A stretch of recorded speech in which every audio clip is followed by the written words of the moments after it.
मैं Anil Suthar zero mathematics classes में आप लोगों का हार्दिक अभिनंदन करता हूँ। कक्षा 10th के लिए इसके अंदर का कुछ छोटे क्वेश्चन है उसके अंदर का आपके साथ में मैं शेयर करने जा रहा हूँ। तो उसके बाद में अपने पास इसके अंदर क्या होगा, छोटे क्वेश्चन है उसके अंदर का आप लोगों को विदित है कि इसके अंदर का जो अपने पास बोर्ड के अंदर नया पैटर्न है उसमें लगभग इसके अंदर का जो 30 क्वेश्चन है उसके अंदर के छोटे क्वेश्चन है। तो इस तरह के जो क्वेश्चन है उसके अंदर के कमजोर विद्यार्थी है और होशियार विद्यार्थी दोनों के लिए इसके अंदर का जरूरी है अगर अच्छा स्कोर करना है। और कमजोर विद्यार्थी है अगर इनको वीडियो को अगर एक बार दो बार भी अगर देख लेंगे तो निश्चित तौर के ऊपर मैं आपके पास में गारंटी के साथ में कह सकता हूं कि आपके क्वेश्चन है उसके अंदर क्या होंगे लगभग 30 में से ज़्यादा नहीं तो 20-25 क्वेश्चन इजीली इसके अंदर के कमज़ोर से कमज़ोर बच्चे के सही हो सकते हैं। तो यहाँ पे देखिए मैं कुछ मेन चैप्टर है उनके इसके अंदर क्या हुआ है, ये कमांड क्वेश्चन है उसके अंदर का MCQ टाइप के जो क्वेश्चन है वो आपके साथ में इसके अंदर के शेयर करने जा रहा हूँ। तो यहाँ पे देखिए अपने पास इसके अंदर क्या होगा, कोई भी जो संख्या दे दी है, ये 29 दे दिया, ये 21 दे दिया, कोई भी संख्या दे दी है और नीचे 2 की पावर 3 गुणा 5 की पावर 2 दे दी है। तो 99% इस तरह का एक क्वेश्चन अपने को क्वेश्चन के अंदर पूछा जाता है। थोड़ा ध्यान दीजिएगा, इसमें दो तरह की स्थितियां बनती है।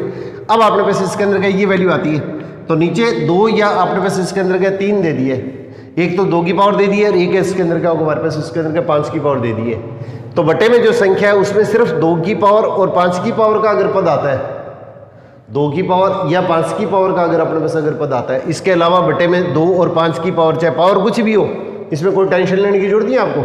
पावर अपने पास क्या क्वेश्चन के अंदर का कुछ भी हो सकती है। तो 2 की पावर अपने पास इसके अंदर जैसे 5 होगी, 5 की पावर अपने पास क्या क्वेश्चन के अंदर 3 होगी। तो ये जो संख्या आएगी इसका हल करने पर अपने पास इसके अंदर का जो आंसर आता है वो अपने पास इसके अंदर क्या होता है, हमेशा शांत दशमलव आता है। ये शांत दशमलव आता है। दोनों स्थितियों के अंदर का इसका जो आंसर आएगा वो शांत दशमलव आएगा। तो शांत दशमलव की स्थिति कौन सी होती है, जैसे अपने पास इसके अंदर के दो संख्याओं को अपने पास इसके अंदर का भाग देते हैं, जैसे 2 में 5 का भाग दिया या 21 के अंदर अपने पास इसके अंदर का 5 का भाग दिया। तो इसके अंदर क्या होगा, जैसे 50 में 2 का भाग देते हैं तो अपने इसका 25 आ गया। तो यहाँ पे शेषफल क्या होगा, 0 आ गया। तो शेषफल 0 आ गया, वो हमारे पास इसके अंदर क्या होगा, ये इसके अंदर क्या होगा, ये तो अपने को सीधा पता है। अब अगर अपने पास इसके अंदर का 21 बटे अगर 5 आ गया तो बटे में अगर 5 टाइप का स्टेप आ जाता है तो इसके अंदर क्या करो, 2 से ऊपर नीचे गुणा कर देंगे और 2 से ऊपर नीचे गुणा कर देंगे तो हमारे पास इसके अंदर हल करने पर क्या होगा, 42 बटे 10। अब ये जब 0 हटेगा तो इसके अंदर क्या होगा, ये 1 0 हटेगा तो एक अक्षर पहले इसके अंदर क्या होगा, अपने पास इसके अंदर का दशमलव लग जाएगा। इसका मतलब हमारे पास क्या, अगर किसी भी संख्या में 5 का या 2 का अगर भाग देते हैं तो भागफल हमारे पास इसके अंदर के निश्चित कुछ अंकों के बाद में क्या खत्म हो जाता है। जैसे इसके अंदर का 21 के अंदर का आपके पास में जैसे आपका 5 का भाग देते हैं तो 5 का भाग दिया तो कितना हो गया, अपने पास इसके अंदर का 4 पे गया, 1 हटा दिया, फिर दशमलव लगा के 0 लगा दिया। यहाँ पे दशमलव नहीं लगाते, दशमलव यहाँ पे लगाएंगे, 5 दूना 10। एक तो मैंने सीधा बताया बटे में अगर 5 या अपने पास इसके अंदर का 2 की संख्या अगर आती है, 5 और 2 की पावर चाहे कुछ भी आए तो इस स्थिति के अंदर क्या होगा, अपने पास इसके अंदर का हल करेंगे तो हमारे पास इसके अंदर हल करने पर क्या होगा, कुछ निश्चित अंकों के बाद में भाग क्या पूरा चला जाता है। इसका मतलब शेषफल जो होता है वो अपने पास इसके अंदर क्या होता है, शून्य हो जाता है। और जहाँ पे शेषफल शून्य हो जाता है तो इस तरह की जो स्थिति बनती है वो हमारे पास इसके अंदर क्या होती है, शांत दशमलव कहलाती है। ये शांत दशमलव कहलाती है। तो इसलिए इस तरह का जो क्वेश्चन आएगा उसका जो आंसर आएगा वो हमारे पास इसके अंदर का शांत दशमलव कहलाएगा। ये हमारे पास में शांत दशमलव की स्थिति को व्यक्त करेगा। तो बटे में ये अपने को याद रखना है, 2 की पावर और 5 की पावर चाहे कुछ भी दे दी जाए, आपको कोई टेंशन लेने की जरूरत नहीं है। यहाँ पे 2 की पावर जैसे n कर दी है और इसकी पावर n कर दी है तो इस स्थिति के अंदर क्या होगा, बटे में की जो संख्या है उसमें सिर्फ 2 की पावर और 5 की पावर अगर आती है तो इसका निकाल करने पर शेषफल क्या होगा, निश्चित तौर पे 0 आएगा। चाहे दशमलव के 1 अंक के बाद में, चाहे 2 अंक के बाद में, या चाहे 4 अंक के बाद में दशमलव, इसके अंदर शेषफल हमेशा क्या होगा, शून्य प्राप्त होगा। और शेषफल जिसमें शून्य प्राप्त होता है वो जो स्थिति होती है उसके अंदर क्या होती है, शांत दशमलव की स्थिति कहलाती है। और अगर अपने पास इसके अंदर क्या होगा, कोई भी क्वेश्चन अगर इस टाइप से अगर बनता है, अगर क्वेश्चन अपने पास इसके अंदर क्या होगा, इस टाइप का अगर क्वेश्चन बनता है, जैसे हमारे पास इसके अंदर का सपोज करो 21 बटे 2 की पावर 3 इंटू 5 की पावर 3 इंटू इसके अंदर का 7 ले लिए, बटे में अगर अपने पास इसके अंदर का इस संख्या के अलावा अगर कोई संख्या आ गई है बटे में 2 और 5 की पावर के अलावा अगर कोई भी संख्या अगर आ गई है तो यहाँ पे देखिए, अगर इस संख्या से ये संख्या अगर कट जाती है, इस संख्या से ये संख्या अगर कट जाती है, जैसे 7 एकम 7, 7 या 21, तो इसका मतलब 3 बटे में 2 की पावर 3 गुणा 5 की पावर 2 आ गया। अब अपने पास इसके अंदर क्या होगा, यहाँ पे देखिए काटने के बाद में पूरा इसको पहले हल करना है अपने को, ये चीज़ अपने को ध्यान रखनी है। और काटने के बाद में अगर अपने पास इसके अंदर इस तरह की अगर स्थिति आती है 2 की पावर और 5 की पावर चाहे कुछ भी हो, इसके अलावा कोई भी टर्म नहीं बचनी चाहिए, ये पहले इसको हल करना है आपको। ये 2 की पावर और 5 की पावर को छोड़ के बची हुई संख्या उसको अपने पास हल करने पर अगर बटे में ये 2 की पावर और 5 की पावर के अलावा अगर कोई भी स्टेप नहीं बचता है तो हमारे पास इसके अंदर हल करने पर इसके अंदर क्या होगा, इसका जो आंसर आएगा वो इसके अंदर क्या होगा, शांत दशमलव आएगा। आपको ये क्वेश्चन ऐसे भी पूछा जा सकता है, इसके अंदर का इसको शांत दशमलव के रूप में दर्शाइए। आपको बताना है कि इसके अंदर का शांत दशमलव है या नहीं है। तो अगर आपने पास इसके अंदर का ये संख्या आ गई है तो सबसे पहले आपने को क्वेश्चन के अंदर क्या करना है, 2 की पावर 3 और 5 की पावर 2। तो सबसे पहले 2 की और 3 की पावर 5, 2 की और 5 की पावर वो आपको एक जैसी बनानी है। तो या 2 की पावर तो 3 है और 5 की पावर कितनी है, 2 है। तो 5 से एक बार गुणा और कर दो, 5 से ऊपर गुणा कर रहे हैं तो नीचे भी गुणा कर देंगे। 2 की पावर ये 3 है, 5 की पावर 2 है, तो 5 की पावर बराबर बनाने के लिए क्या करेंगे, 5 की पावर 2 और 5 की पावर 1 कितनी होगी, 5 की पावर 3 होगी। तो 5 से ऊपर नीचे गुणा कर देंगे। तो ये स्टेप तो हमारे पास इसके अंदर कितना होगा, 15 हो गया। अब देखो 2 की पावर 3, इसका मतलब 2 3 बार आ गया, 5 की पावर 3 का मतलब 5 3 बार आ गया। तो इसको गुणा करेंगे तो क्या होगा, 10 10 10 क्या होगा, 3 बार आ गया। तो इसका मतलब हमारे पास क्या 15 बटे में 10 3 बार आ गया। तो इसका मतलब 10 गुणा 10 गुणा 10, तो इसको हम क्या लिखेंगे, 15 बटे 1000 आ जाएगा। तो 2 की पावर 3 और 5 की पावर 3 का मतलब हमारे पास क्या 10 की पावर 3 हो जाएगी। तो 10 की पावर 3 का मतलब क्या हुआ, ये हमारे पास बटे में 1000 आ गया। और बच्चे में जितने जीरो आते हैं, बटे में जितने जीरो आते हैं उतने अंकों के पहले अपने पास इसके अंदर क्या करना है, दशमलव लगाना है। तो 3 जीरो है तो 3 अंक के बाद में पीछे से, तो 3 अंकों के बाद में दशमलव लगाएंगे। आगे कोई संख्या नहीं है तो जीरो लगा के इसके अंदर क्या दशमलव लगा देंगे और इसको इस तरह से लिख देंगे। तो ये हमारे पास इसके अंदर क्या होगी, शांत दशमलव के रूप में इसको इस तरह से व्यक्त किया जा सकता है। ये शांत दशमलव के रूप में इस संख्या को इस तरीके से व्यक्त किया जा सकता है। तो आपको शांत दशमलव के रूप में संख्या को लिखना भी आना चाहिए। और इसके अंदर का सीधा आपका एबीसीडी के रूप के अंदर अगर क्वेश्चन आता है, एबीसीडी के क्वेश्चन के अंदर, तो इसके अंदर क्या हुआ, क्वेश्चन को अपने को सीधा करना भी आना चाहिए। अब इसी टाइप से देखिए, अगर कोई क्वेश्चन अगर आपको इस तरह से दे दिया गया, ऊपर तो 7 दे दिया, नीचे 2 की पावर 3 गुणा 5 की पावर ये 5 और गुणा आपने बस सपोज करो इसके अंदर क्या होगा, मैंने 5 ले लिया, ये सॉरी ये 7 या 3 ले लिया। अब देखो ये 2 की पावर और 5 की पावर के अलावा ये जो संख्या देखो, ये संख्या आपस में इसके अंदर का इसका भाग पूरा पूरा नहीं जा रहा है। पहले वाले क्वेश्चन के अंदर तो क्या था, 7 के पाड़े से मैंने इस चीज को काट दिया था। अब 3 के पाड़े से अगर ये संख्या कटती है तो इसको काट लो, और नहीं कटती है तो हमारे पास में हल करने पर इसके अंदर क्या, इसका जो आंसर आएगा वो अपने पास इसके अंदर क्या हुआ, ये शांत दशमलव नहीं आएगा। तो इसका जो आंसर आएगा वो हमारे पास इसके अंदर क्या, अशांत दशमलव आएगा। ये अपने पास इसके अंदर क्या, अशांत दशमलव आएगा। इसका मतलब भाग देने पर क्या होगा, शेषफल क्या होगा, 0 नहीं आएगा कभी। और शेषफल 0 नहीं आता है तो ये जो स्थिति होती है वो अशांत दशमलव की स्थिति को व्यक्त करती है। तो दोनों में से एक क्वेश्चन 100% पूछा जाता है। तो इसके अंदर क्या हुआ, इस तरह के जो क्वेश्चन है वो बीच बीच के अंदर के अलग अलग टाइप के जो क्वेश्चन है या बुक के अंदर के जो इंपॉर्टेंट क्वेश्चन है ये आप लोगों के साथ में मैं इसके अंदर के शेयर करता रहूँगा। तो इस तरह के जो क्वेश्चन है इसके अंदर क्या हुआ, आप लोग इसके अंदर क्या हुआ, थोड़ा सा एक दूसरे के साथ में ये सहयोग करते हुए इसके अंदर क्या हुआ, शेयर करने की कोशिश कीजिएगा, क्या कि हमारा भी मनोबल इसके अंदर बढ़े और आपका जैसे रिजल्ट आएगा तो हमें भी खुशी होगी। आपके जो अपने जो पेरेंट्स हैं सभी को इसके अंदर क्या हुआ, ये इसी के अंदर का इसी उम्मीद के साथ में इसके अंदर के बच्चों के साथ में वो अपेक्षा यही रखते हैं कि आपका जो बढ़िया रिजल्ट है उसके अंदर क्या होगा, ये सभी का जो इसके अंदर का होगा मान बढ़ाता है। अब देखिए अपने पास इसके अंदर क्या होगा, इसके अलावा अपने पास इसके अंदर का जो मेन क्वेश्चन है जो इसके अंदर का 100% क्वेश्चन पूछे जा रहे हैं। पहले मैं इसी तरह के क्वेश्चन ले रहा हूँ, फिर इसके अंदर का अलग टाइप के जो क्वेश्चन बनेंगे वो आप लोगों के साथ में इसके अंदर के फिर मैं इसके अंदर के शेयर करता रहूँगा। अब यहाँ पे देखिए इसके अंदर क्या होगा, जैसे इसके अंदर ये दिया गया, अब जैसे कोई भी बहुपद अपने को दे दिया है, एक क्वेश्चन इसके अंदर क्या होगा, इस तरह का क्वेश्चन 99% पूछा जाता है। यहाँ पे अगर x की सबसे बड़ी घात अगर अपने उसका अगर 2 दे दी गई है, यहाँ पे देखिए px दे दिया है, यहाँ पे qx दे दिया है, rx दे दिया है, यहाँ पे सारी टर्म x की है तो इसको px qx rx fx कुछ भी लिख सकते हैं। यहाँ पे ध्यान रखिएगा, इसको किसी भी तरह से लिखा जा सकता है। यहाँ पे मैंने जैसे 2x - 3 लिख दिया है, यहाँ पे x + 1/x लिख दिया है, यहाँ पे इसके अंदर क्या होगा 3x² + x की पावर 3 + 4x + 1 लिख दिया। अब इसमें देखो एक ही क्वेश्चन के अंदर मैं कई टाइप के क्वेश्चन आपके साथ में इसके अंदर के क्लियर कर देता हूँ। तो यहाँ पे सबसे पहले देखिए, अगर इसको हल करते हैं तो बटे में अगर संख्या अगर x का पद आ जाता है तो इसको ऊपर लाएंगे तो क्या होगा, x की पावर -1 हो जाएगी। और अगर x की पावर घटती हुई लिखती जाए और अगर कभी भी x का कोई भी अगर पद आता है उसकी पावर अगर ऋणात्मक आ जाती है, x की पावर 0 क्या होती है अपने को पता है कि 1 होती है, तो इसके अंदर क्या ये जो संख्या आ रही है इसके गुणा के अंदर x की पावर 0 लिख सकते हैं हम। x की पावर 0 लिख दें और चाहे इसके अंदर इसको अगर नहीं लिखें तो कोई फर्क नहीं पड़ेगा। 2x - 3 गुणा x की पावर 0 लिख दें, क्योंकि x की पावर 0 क्या होती है 1 होती है, तो ये लिखेंगे तो ठीक है, नहीं लिखेंगे तो कोई फर्क नहीं पड़ता है। तो बहुपद पद के अंदर क्या होता है, x के किसी भी पद की जो पावर होनी चाहिए, जो घात आनी चाहिए, वो इसके अंदर क्या होनी चाहिए, पूर्ण संख्या आनी चाहिए। पूर्ण संख्या कौन सी होती है, जिसके अंदर पावर जो होती है वो 0 1 2 3 4 आती है। एक तो नेगेटिव नहीं होनी चाहिए, 1 बटे में नहीं होनी चाहिए, एक तो ऋणात्मक नहीं होनी चाहिए x की कोई भी पावर, और एक इसके अंदर क्या होनी चाहिए, बटे में नहीं होनी चाहिए। इस तरह का कोई भी पद अपने को प्राप्त नहीं होना चाहिए। तो इस तरह की स्थिति अगर आती है तो ये हमारे पास इसके अंदर क्या लिखेंगे, बहुपद नहीं है, ये हमारे पास में बहुपद नहीं है। तो 4 विकल्प देके आपको कह देंगे कि कौन सा द्विघात बहुपद है या कौन सा बहुपद नहीं है। तो यहाँ पे देखो x की पावर 2 है, यहाँ पे x की पावर कुछ भी नहीं लिखी है, इसका मतलब 1 है। यहाँ पे इसके अंदर x की पावर कुछ नहीं लिखी है, इसका मतलब x की पावर 0 है। और x की सबसे बड़ी घात अगर 2 आती है, x के सबसे बड़ी घात अगर अपने पास इसके अंदर अगर 2 आती है तो हमारे पास इसके अंदर ये क्या कहलाता है, द्विघात बहुपद कहलाता है, ये द्विघात बहुपद कहलाता है।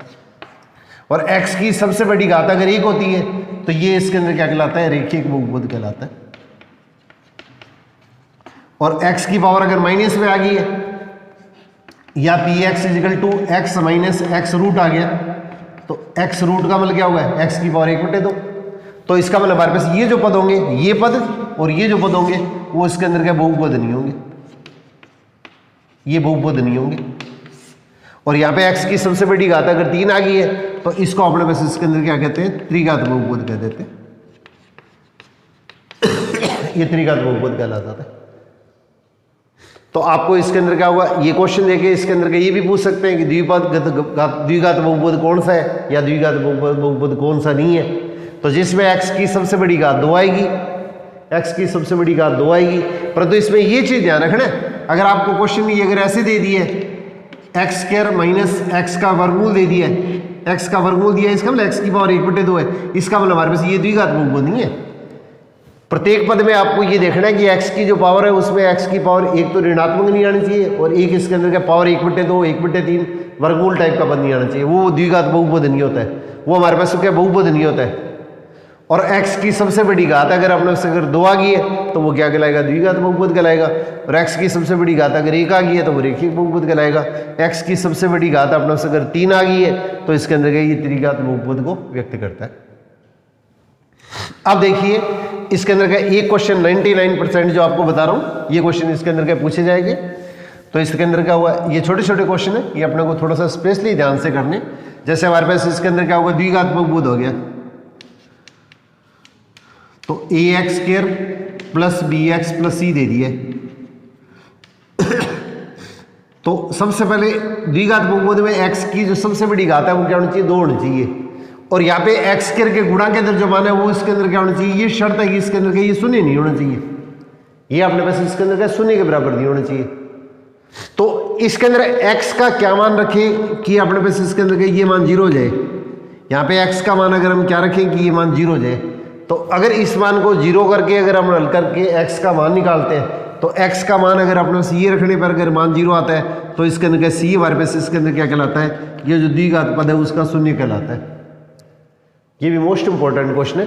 तो यहाँ पे अगर अपने पास बहुपद दिया हुआ है, ये c अलग है, ये इसको मैं c को कैपिटल C लिख रहा हूँ, या कैपिटल C लिख दो, कैपिटल इसके अंदर का कुछ अलग से लिख लो, a लिख लो, अल्फा लिख लो, कुछ भी लिख लो, इसमें कोई भी आपको टेंशन लेने की जरूरत नहीं है। इसके अंदर का ये मैंने छोटा सी ले लिया, इसके अंदर का इसको बड़ा सी ले लिया, या इसको मैं सीडीएस लिख देता हूँ, कुछ भी लिख लें आप, इसमें टेंशन लेने की जरूरत नहीं है।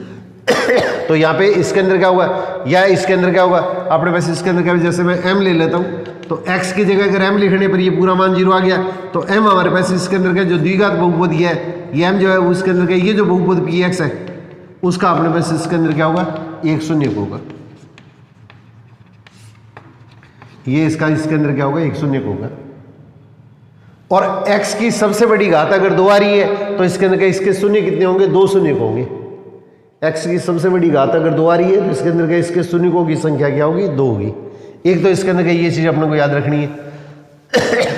अब आपने पास क्या क्वेश्चन के अंदर देखो, इसके जो शून्य का अल्फा और बीटा मान लिए, तो अल्फा और बीटा इसके शून्य मान लिए, तो ये इसके अंदर क्या कहलाता है शून्यकों का योगफल कहलाता है, और ये इसके अंदर क्या कहलाता है शून्यकों का गुणनफल कहलाता है। x के जिस मान को रखने पर ये मान 0 आता है, इसका मतलब यहाँ पे x की जगह मैंने अल्फा रख दिया तो ये मान 0 आ गया। x की जगह अगर मैंने बीटा रख दिया तो हल करने पर ये पूरी की पूरी जो संख्या अगर 0 के बराबर अगर आती है, अगर ये मान रखने पर ये मान अगर 0 के बराबर आता है तो अल्फा और बीटा इस बहुपद के क्या कहलाएंगे शून्य कहलाएंगे। और अगर ये मान रखने पर अगर 0 के बराबर नहीं आता है, जैसे सपोज करो ये अपने पास इसके अंदर क्या p बराबर m रखने पर ये मान जो आता है वो 0 के बराबर नहीं आता है, तो 0 के बराबर नहीं आएगा तो m अपने पास इसके अंदर क्या होगा इसका शून्य नहीं होगा। x को के जिस मान को रखने पर ये मान 0 के बराबर आता है वो इसके अंदर क्या कहलाता है इसका शून्य कहलाता है। वो इसका सिंपल अच्छी बात है कि इसका शून्य कहलाएगा।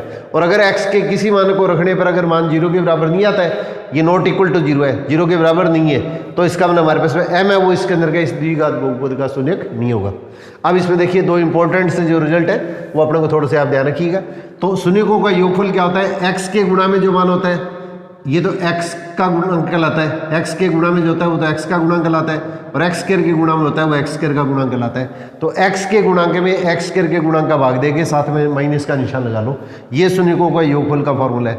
और वैसे इसके गुणनफल का फॉर्मूला क्या होता है, ये जो अचर पद जिसमें x की टर्म नहीं होती है उसको अचर पद बोलते हैं, इसमें इसके गुणांक का भाग देके इसके अंदर के डिवाइड करते हैं। तो ये तो शून्यकों का योगफल का फॉर्मूला है, ये इसके अंदर के शून्यकों के अपने पास इसके अंदर के ये गुणनफल का फॉर्मूला है। अब अपने को क्वेश्चन इस तरह से दिया जा सकता है, जैसे अपने पास इसके अंदर के ये दे दिए 2x square minus 3x minus 5 दे दिया, तो सबसे पहले इससे इसकी तुलना करिएगा। तो x स्क्वायर के गुणा के अंदर तो कितना है a है, तो a तो 2 आ गया, x के गुणा के अंदर कितना है b है, तो b कितना हो गया। यहाँ पे देखिए x स्क्वायर के गुणा के अंदर है वो तो कितना है 2 है, तो x स्क्वायर के गुणा के अंदर तो a हो गया, तो ये तो कितना होगा 2 के बराबर हो गया। और x के गुणा में यहाँ पे कितना है -3 है, यहाँ पे x के गुणा के अंदर क्या b है, तो b बराबर कितना होगा -3 हो गया। और इसके अंदर का ये जो बची हुई टर्म जिसमें x का पद नहीं है तो वो क्या होगा c हो गया, ये बराबर अपने पास इसके अंदर क्या होगा -5 हो गया। अब देखिए अगर आपको इसके अंदर कह दें कि इसके शून्य का वो अल्फा और बीटा है, या आपको सीधा इसके अंदर क्या जरूरी नहीं है कि इसके शून्य का आपको ये दे, p प्लस q भी दे सकते हैं, p और q दे सकते हैं, कुछ भी दे सकते हैं, या सीधा ही पूछ ले शून्यकों का योगफल। तो शून्यकों का योगफल का फॉर्मूला क्या आएगा -b/b। अब यहाँ पे b की और इसकी वैल्यू लिख दो, माइनस का निशान, b का मान -3/2, माइनस और माइनस को गुणा करेंगे तो ये प्लस आ गया। अब इस तरह से इसके अंदर का इसका गुणनफल लेंगे तो क्या आएगा c/a। अब c का मान अपना उसका क्वेश्चन के अंदर क्या होता है, ये c का मान है -5/2। ये अपने पास इसके अंदर क्या हुआ, एक क्वेश्चन इसके अंदर। अब यही क्वेश्चन अगर अपने पास में इसके अंदर का देखिए अगर ऐसे दे दिया जाता है, ध्यान दीजिएगा, इस मान को मैं अगर बराबर 0 कह दूं, पहले वाले क्वेश्चन के अंदर तो क्या है ये जो मान है वो 0 के बराबर दिया नहीं गया है, तो जब ये मान 0 के बराबर दिया होता है तो इसको हम क्या बोलते हैं, द्विघात बहुपद बोलते हैं। और अगर ये मान 0 के बराबर दे दिए है तो इसको हम क्या कहेंगे, द्विघात समीकरण कहेंगे, इसको द्विघात समीकरण कहेंगे। बस दोनों के अंदर अंतर कितना है, यहाँ पे तो x के जो मान आते हैं समीकरण के अंदर तो क्या कहलाते हैं अल्फा और बीटा, ये x के जो मान आते हैं जिसको रखने पे ये मान 0 आता है वो x के जो मान होते हैं वो इस समीकरण के मूल या हल कहलाते हैं, वो इस समीकरण के मूल या हल कहलाते हैं। और अगर बराबर 0 नहीं दिया है तो इसके अंदर का x के जो मान आएंगे वो अपने पास इसके अंदर क्या होंगे, इसके शून्य कहलाएंगे। बस इतना ही अंतर है दोनों के अंदर, और कोई भी अंतर नहीं है, बाकी सारी की सारी स्थिति एक जैसी है। तो इसलिए अपने पास हल करेंगे तो इसके अंदर क्या होगा, यहाँ पे ये क्या होगा अल्फा और बीटा क्या होंगे, ये इसके मूल होंगे, तो इसका मूलों का योगफल, तो मूलों का योगफल का फार्मूला वही रहेगा -b/b। और इसी तरह से इसके अंदर ये क्या आएगा, मूलों का गुणनफल। तो हमारे पास दोनों स्थितियों के अंदर के ये जो रिजल्ट आएंगे वो आपके एक जैसे आएंगे, दोनों स्थितियों के अंदर आपके जो रिजल्ट आएंगे वो उसके अंदर के एक जैसे आएंगे। तो मूलों का योगफल और मूलों का गुणनफल। अगर आपको ये दिया गया है इक्वल टू नहीं दिया है तो ये शून्य कहेंगे, शून्यकों का योग और शून्यकों का गुणनफल हो गया। और अगर ये बराबर 0 दे दिया है, अब इसमें एक चीज अपने को स्पेशली ध्यान रखनी है, यहाँ पे क्वेश्चन अगर आपको ये दे दिया गया 2x स्क्वायर माइनस 5x बराबर 4 दे दिया है, तो सबसे पहले सारे पद आपको बराबर के एक तरफ कर दे द्विघात समीकरण के अंदर। तो 2x स्क्वायर -5x और -4 बराबर 0। सारे मान एक तरफ ले आओ। अब x के गुणा में वो तो क्या होगा, x का मान हो गया। x के गुणा के अंदर क्या होगा, ये -5 हो गया, ये b का मान हो गया। और इसके अंदर क्या होगा, ये जिसके अंदर x की टर्म नहीं आ रही है वो c का मान हो गया। अब आपने बस इसके अंदर इसके मूलों का योगफल और गुणनफल का फॉर्मूला लगा दो। तो मूलों का योगफल क्या आएगा, alpha plus beta. Alpha plus beta क्या हो गया मूल, तो -b बटे में। तो b का मान कितना है, माइनस का निशान, b का मान लिख लो और बटे में ये 2 है। x करके गुणा में वही हो गया, तो माइनस से माइनस कटेगा तो 5 बटे 2। अब इनका गुणनफल क्या आएगा मूलों का, c बटे में। तो c का मान कितना हो गया, -4। सारे मान ये ध्यान रखना, सारे मान आपको बराबर की एक तरफ लेके आने, ये स्थिति आपको स्पेशली ध्यान रखनी है। तो इसके अंदर क्या लिखेंगे, c बटे में। c का मान तो 4, ये -4 और बटे में इसके अंदर क्या 2। अब ये 2 से कटेगा तो इसके अंदर मान क्या होगा, -2। तो 100% दोनों में से शून्यकों के अंदर और ये गुणनफल के अंदर दोनों में से एक क्वेश्चन 100% पूछा जाता है। तो बिल्कुल थोड़ा सा क्वेश्चन अगर सिंपल सा भी अगर आपने प्रयास कर लेंगे तो आपका क्वेश्चन है वो निश्चित तौर पर गलत नहीं होगा। चाहे एबेसिडी के क्वेश्चन के अंदर आ जाए, चाहे एक लाइन वाले टाइप के क्वेश्चन है उसके अंदर आ जाए। अब इसी तरह से देखिए इसके अंदर क्या कुछ चीज़ें इसके अंदर क्या द्विघात समीकरण के अंदर आपके साथ में और शेयर करने जा रहा हूँ। एक इसके अंदर का छोटा सा स्टेप और याद रखिएगा कि अपने पास क्या px = ये दे दिया 2x² - 3x + 8, इस तरह से कोई भी मान दे दिया तो द्विघात बहुपद है तो इसके अपने पास इसके अंदर क्या होंगे, 2 शून्यक होंगे। अगर अपने पास इसके अंदर क्या होगा, 2x - 1 दे दिया, ये इसके अंदर x की सबसे बड़ी घात अगर 1 है तो ये क्या कहलाएगा, रेखिक बहुपद। और रेखिक बहुपद है उसके अंदर क्या, इसके शून्यकों की संख्या क्या होती है, 1 होती है। त्रिघात बहुपद होता है उसके शून्यकों की संख्या अपने पास इसके अंदर कितनी होती है, 3 होती है।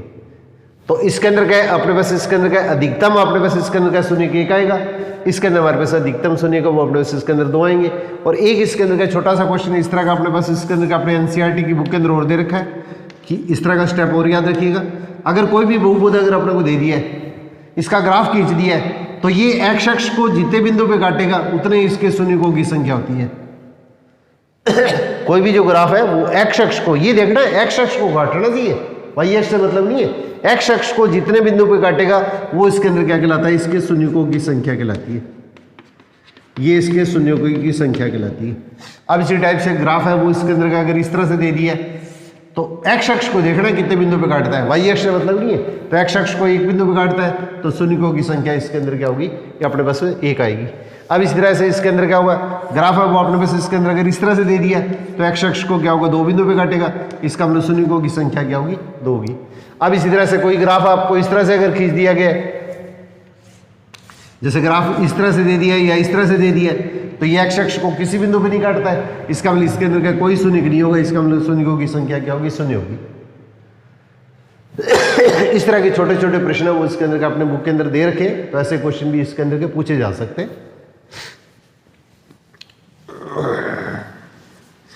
और एक छोटा सा रिजल्ट है वो अपने पास इसके अंदर का, आप ये +1 का टॉपिक है, तो पेपर के अंदर बाई चांस इस तरह का क्वेश्चन पूछ ना लिया जाए तो थोड़ा सा ध्यान रखिएगा। अगर आपने पास इसके अंदर क्या होगा, कोई भी जो बहुपद दे दिया गया 2x³ - 5x² + 4 दे दिया, कुछ भी दे दिया, बस यहाँ पे याद रखना है कि इसके अंदर x³ माइनस में बटे वाली जो संख्या है तो इसका मतलब इसको ऊपर लाएंगे तो क्या होगा, ये बटे में जैसे x आ गया तो इस चीज़ को क्या लिख देंगे, 4x³ - 1। तो एक तो बटे में x का पद नहीं होना चाहिए, बटे में x का पद आने का मतलब x की पावर ऊपर आगे क्या होगी, माइनस होगी। और एक x की पावर अपने पास इसके अंदर क्या होना चाहिए, 1/2 1/3 या वर्गमूल टाइप का पद नहीं होना चाहिए। तो इस तरह का अगर अपने इसका कोई भी अगर बहुपद दिया गया है, अगर आपको कहते हैं इसके अंदर क्या बहुपद की घात बताइए, ये वैसे +1 का टॉपिक है परंतु इसके अंदर क्या ऐसे क्वेश्चन इसके अंदर क्या पूछे जा सकते हैं। तो x की जो सबसे बड़ी पावर आती है, सबसे बड़ी घात आती है वो बहुपद की घात कहलाती है। x की सबसे बड़ी जो घात आती है वो बहुपद की घात कहलाती है। तो ये इसके अंदर क्या होगा, छोटे छोटे इसके अंदर के इस तरह के जो क्वेश्चन है वो अलग से एक क्लास बना के आप लोगों को कोर्स में शेयर कर दूंगा। तो पहले जो इसके अंदर क्या होगा, जो एवरेज विद्यार्थी है जो हर तरह के क्वेश्चन इसके अंदर अटेम्प्ट कर सकते हैं, या इसके अंदर के जल्दबाजी के अंदर के इंटेलिजेंट विद्यार्थी हैं वो भी इसके अंदर गलती कर देते हैं, पहले उसी तरह के जो क्वेश्चन है उसके अंदर का आपके साथ में इसके अंदर का शेयर कर रहा हूँ। अब ax² + bx + c = 0 है, ये द्विघात समीकरण है, उसका इसके अंदर क्या कहलाता है, मानक रूप कहलाता है। सबसे जो सरलतम रूप होता है उसका मानक रूप कहलाता है। अगर आपको द्विघात समीकरण का मानक रूप पूछ लिया जाता है तो अपने को एक चीज स्पेशली ध्यान रखनी है, एक्स करके गुणा के अंदर जो मान आ रहा है ये कंडीशन आप साथ में जरूर लगाओगे, ये 0 के बराबर नहीं होना चाहिए। तो इसका अगर मानक रूप पूछा जाता है तो आप आंसर क्या लिखेंगे, A X square plus B X plus C बराबर 0, और एक्स स्क्वायर के गुणा के अंदर ये जो मान आ रहा है वो एक्स स्क्वायर का गुणांक कहलाता है, ये शून्य नहीं होना चाहिए, क्योंकि ये शून्य हो जाएगा तो शून्य को किसी संख्या से गुणा करने पर ये स्टेप खत्म हो जाएगा। फिर इसके अंदर x की सबसे बड़ी घात अगर 2 होती है तो उसी को द्विघात समीकरण बोलते हैं। फिर इसके अंदर क्या दूसरे टाइप का जो प्रश्न इसके अंदर ही बनता है, इसके द्विघात समीकरण होने के लिए आवश्यक शर्त बताइए। द्विघात समीकरण होने के लिए आवश्यक शर्त बताइए। शर्त कह दें या प्रतिबंध कह दें, एक ही बात है। इस समीकरण के द्विघात समीकरण होने के लिए आवश्यक शर्त या प्रतिबंध बताइए। आवश्यक शर्त कह दें या प्रतिबंध, कंडीशन बतानी है, तो इसमें क्या लिखेंगे, A not equal to 0। X square के गुणा में जो मान आ रहा है वो 0 नहीं होना चाहिए। यहाँ पे ये देख लेना, एक्स स्क्वायर के गुणा में यहाँ पे ए लिखा है, बी लिखा है, सी लिखा है, क्या चीज लिखी है, तो ये 0 नहीं होना चाहिए। अर्थात एक्स स्क्वायर का गुणांक 0 नहीं होना चाहिए। एक्स स्क्वायर का गुणांक 0 नहीं होना चाहिए।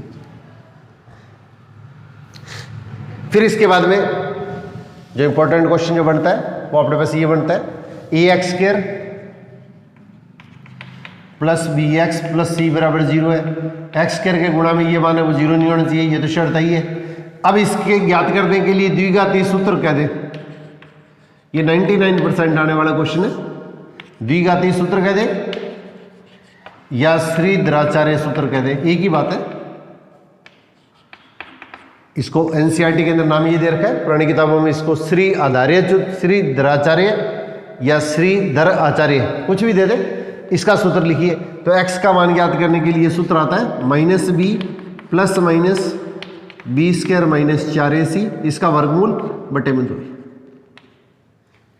ए X square plus B X plus C बराबर 0, एक्स स्क्वायर के गुणा में ये जो संख्या है ये इसका गुणांक लाएगी, ये 0 नहीं होना चाहिए। और श्रीधराचार्य सूत्र क्या होगा, x का मान ज्ञात करने के लिए जो हल करने पर जो मान आएगा वो इसके अंदर क्या कहलाता है, इस समीकरण का क्या कहलाता है, x का जो मान होता है वो इसका हल या मूल कहलाता है, ये ध्यान रखिएगा। तो x बराबर -b plus minus B square minus 4ac, इसका वर्गमूल बटे में 2। ये हमारे पास इसके अंदर का श्रीधराचार्य या द्विघाती सूत्र कहलाता है। 99% याद रखना आप लोगों को। और यहाँ पे देखिए इस समीकरण के जो मूल आएंगे वो वास्तविक होंगे या काल्पनिक होंगे या किस तरह की स्थिति आएगी, एक क्वेश्चन इसके अंदर का ये 3 शर्तें। तो बी स्क्वायर माइनस 4ac जो होता है ये इसके अंदर क्या होगा, हमारे पास इसके अंदर क्या, इस समीकरण का विभक्ति कर कहलाता है। कुछ किताबों में इसको विभक्ति कर देते हैं, किस किताबों के अंदर क्या विभक्ति कर कह देते, कुछ किताबों में इसको विवेचक कह देते। तो अपने ज़्यादा तो इसके अंदर क्या होगा, संभावना यही है एनसीईआरटी में जो नाम दे रखा है, वो तो हो सकता है कि कोई बाई चांस नाम बदलने दे, तो इंग्लिश में इसको डिस्क्रिमिनेंट बोलते हैं, डिस्क्रिमिनेंट। तो इसके अंदर क्या बी स्क्वायर माइनस 4ac जो होता है वो इसके अंदर क्या होगा, इसका विवेचक कहलाता है। तो आपको विवेचक का मान भी पूछ सकते हैं, कोई भी समीकरण देके अगर आपको कह दें कि इसके अंदर का इसका विवेचक याद कीजिए, तो ये इसके अंदर क्या होता है, इसका विवेचक कहलाता है। और बी स्क्वायर माइनस 4ac के मान पर क्या होता है, ये जो समीकरण दी है उस समीकरण के मूलों की प्रकृति निर्भर करती है कि इसके मूल क्या होंगे, वास्तविक होंगे, समान होंगे, असमान होंगे, काल्पनिक होंगे, किस तरह की स्थिति। तो एक तो आपको सिर्फ ये क्वेश्चन ये पूछा जा सकता है कि इसका विभक्ति कर बताइएगा।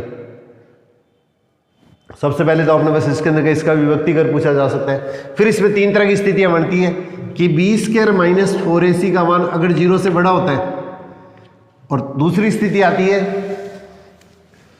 3 स्थितियां बनती है।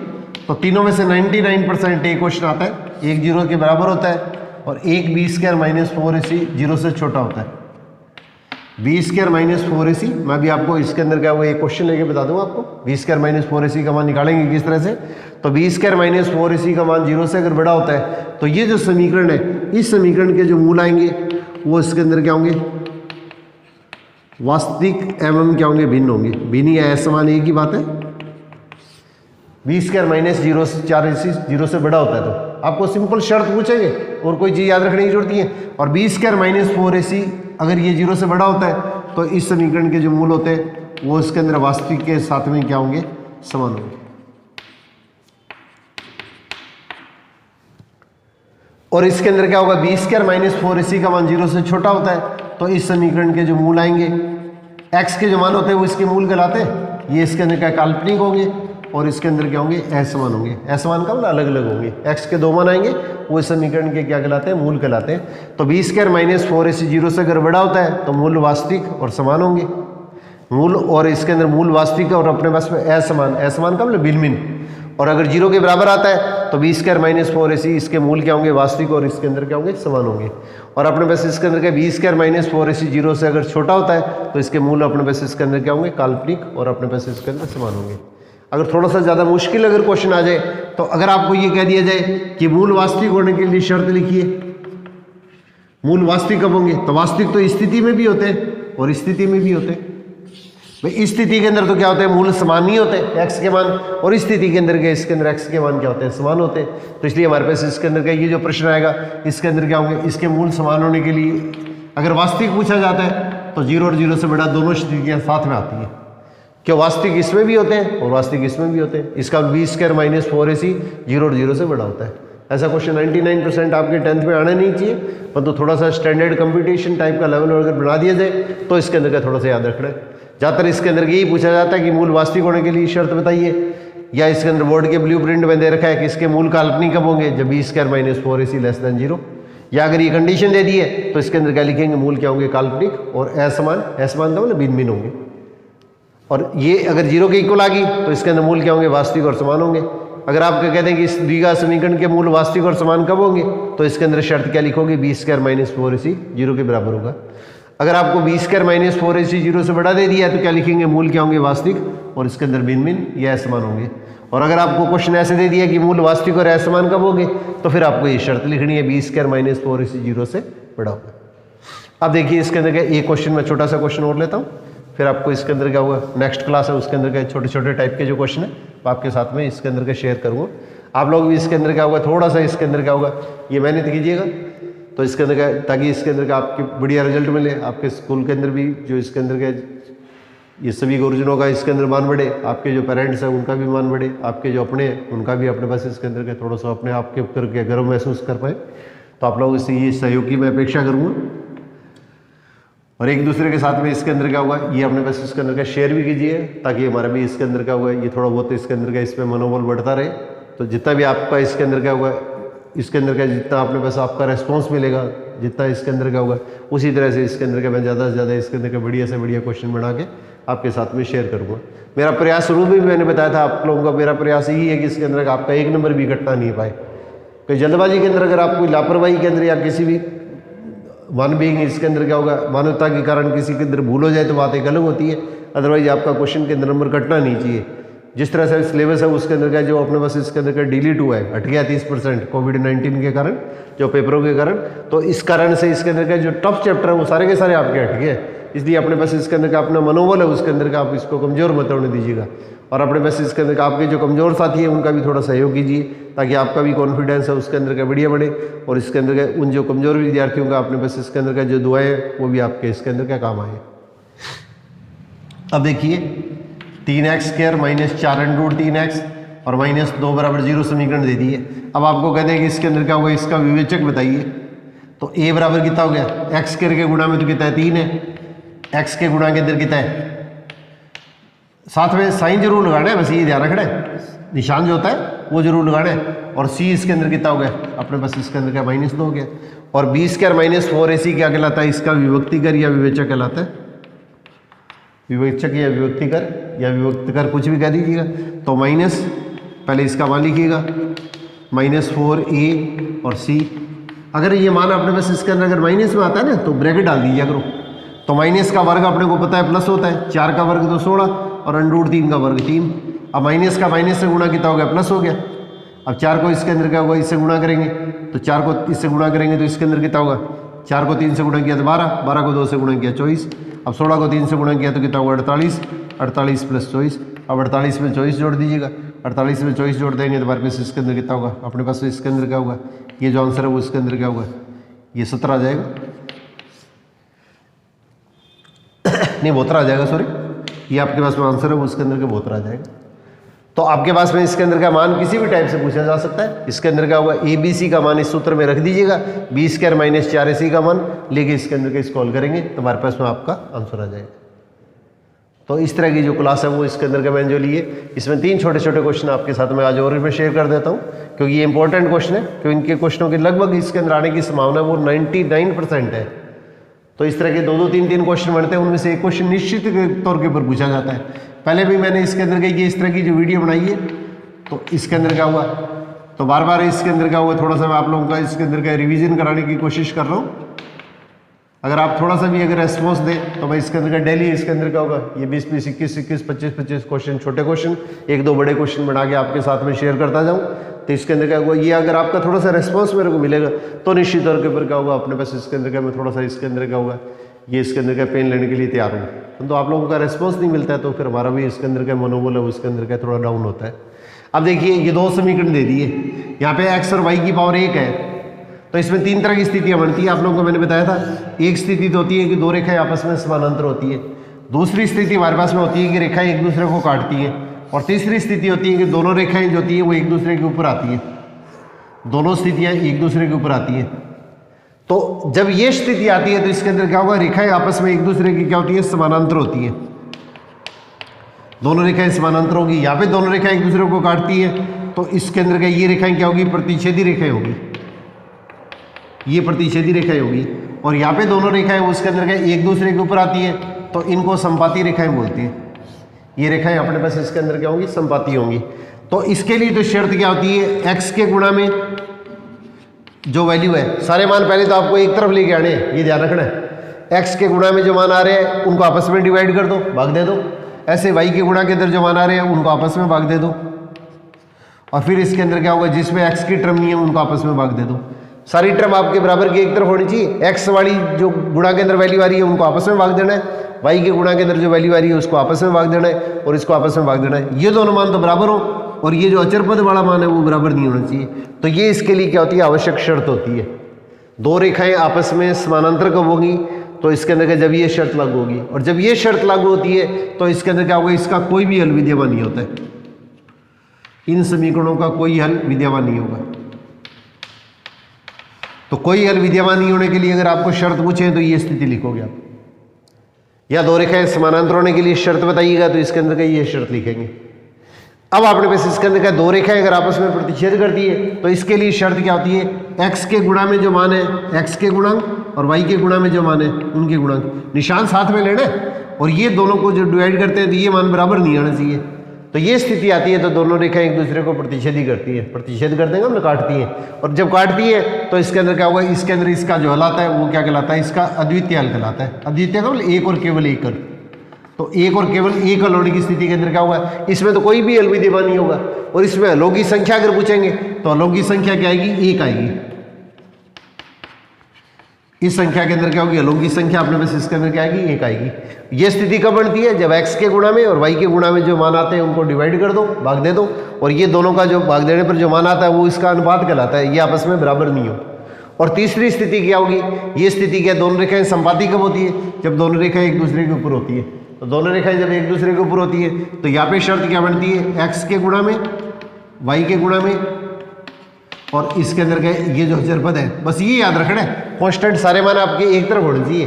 तो x के गुणा वाले मान, y के गुणा वाले मान, और जिसमें x का पद नहीं है वो अचर पद, इनको आपस में डिवाइड करना है, निशान साथ में लगाना है, और तीनों मान अगर बराबर होते हैं तो इसका मतलब ये क्या कहलाती है, रेखाएं संपाती कहलाती है। संपाती का मतलब दोनों रेखाएं एक दूसरे के ऊपर आती है, और किसी भी रेखा पर बिंदु कितने होते हैं, अनंत बिंदु होते हैं, तो इसका मतलब हमारे पास इसके अंदर क्या होंगे, इसके अनंत हल विद्यमान होंगे। अगर ये स्थिति बनती है तो अनंत हल आएंगे, ये स्थिति बनती है तो इसमें अनंत हलों की संख्या क्या होगी, अद्वितीय हल की स्थिति के अंदर क्या है, ये हलों की संख्या सिर्फ 1 होती है। और अगर समानांतर रेखाएं आएंगी तो इसके अंदर का कोई भी हल अपने पास इसका विद्यमान नहीं हो। तो ये इस तरह के छोटे छोटे जो प्रश्न है वो इसके अंदर क्या होगा, मैंने पहले भी अपने पास इसके अंदर वीडियो बना के आपको इसके अंदर शेयर किए हुए हैं, और निरंतर इसके अंदर क्या होगा, ये क्वेश्चन है उसके अंदर का है, ये इसलिए शेयर करता जा रहा हूँ इसके अंदर का आप भी थोड़ा सा इसके अंदर का प्रैक्टिस में बने रहे, कि जल्दबाजी के अंदर कई बार क्या होता है, आता हुआ क्वेश्चन है वो अपने पास इसके अंदर का थोड़ी सी मानवीय भूल के कारण क्या है, जल्दबाजी के अंदर अपने गलत कर बैठते हैं, और उस कारण से अपने को इसके अंदर का बहुत बड़ा नुकसान उठाना पड़ सकता है। तो आप इसके अंदर का होगा थोड़ा सा इसके अंदर का मेहनत कीजिए, आप लोग इसके अंदर का अगर मेहनत करेंगे तो बहुत बढ़िया अपने पास इसके अंदर का आप लोगों का रिजल्ट आएगा। और इसके अंदर का सभी आपके जो पेरेंट्स हैं उनका भी अपने पास मान बढ़ेगा, आपके गुरुजनों का मान बढ़ेगा। हम लोग यही सहयोग की आपसे अपेक्षा करते हैं। All the best.